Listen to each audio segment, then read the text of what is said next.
hello. Hey guys, hola. Hey guys, David here.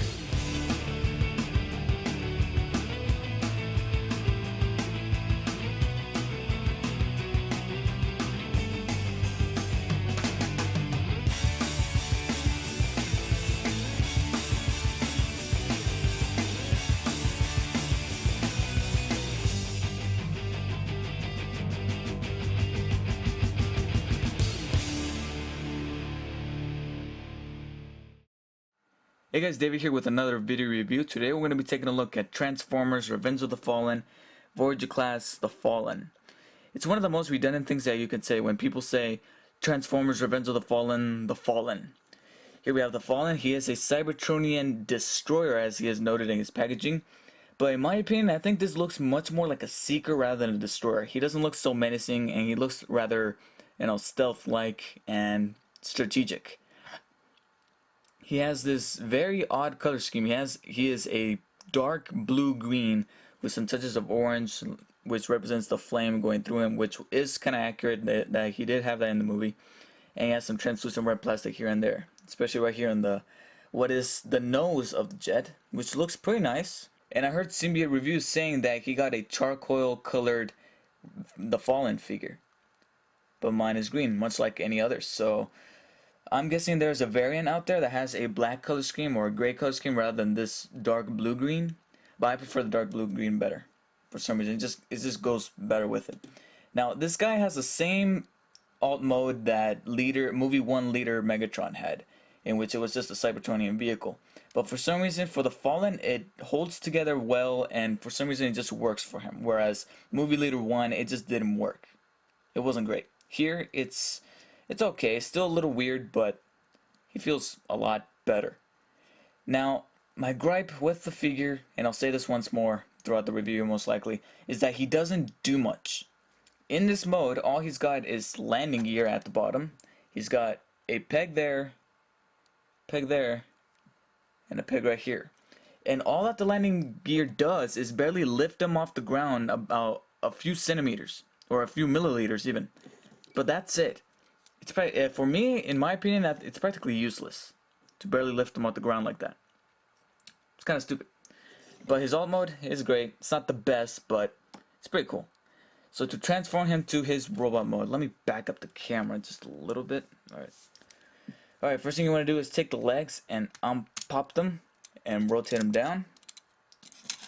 I demonstrate once more over here. And I'll unpop this gray piece from that blue-green tab right there. Unpop it, rotate it down. Then you're going to rotate this forwards so that the gray piece is facing forwards. Take the feet, rotate it forwards as well. It's a lot of rotating in this transformation. And then get them standing. I'll get to the feet in a second, but first get them to stand so you can complete the rest. Let's see. Rotate it up. Now take the leg and rotate it like so. And then you're going to rotate the bottom leg so that you get everything aligned. That. Then you're gonna go over here and flip this piece down for the meantime. This piece right here, you're gonna flip it down.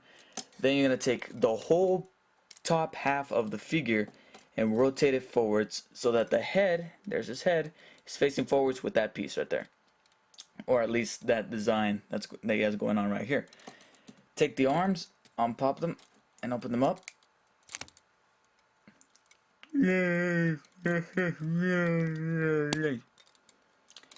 Okay, enough of the silliness. I'm going to take the arm, unpop it, rotate it down, pop this, rotate it down, and if you want, you could take these pieces and flip them up to give them a much better dramatic effect and much more devilish look. Take the lower arm, rotate it like so, then take it down, flip up his hand. Same thing with the other arm. Pop it up, rotate it down, flip up his hand. Alright, you're going to go over here in the back, and some people leave it like it was before, all the way flipped up like that. But what I like to do is flip it down and make it align with this piece right here, and then flip this piece that was covering his face earlier up. Then you're going to take the nose of the jet and flip it up, and fold in the landing gear, if you haven't done so already. Alright, I'm standing.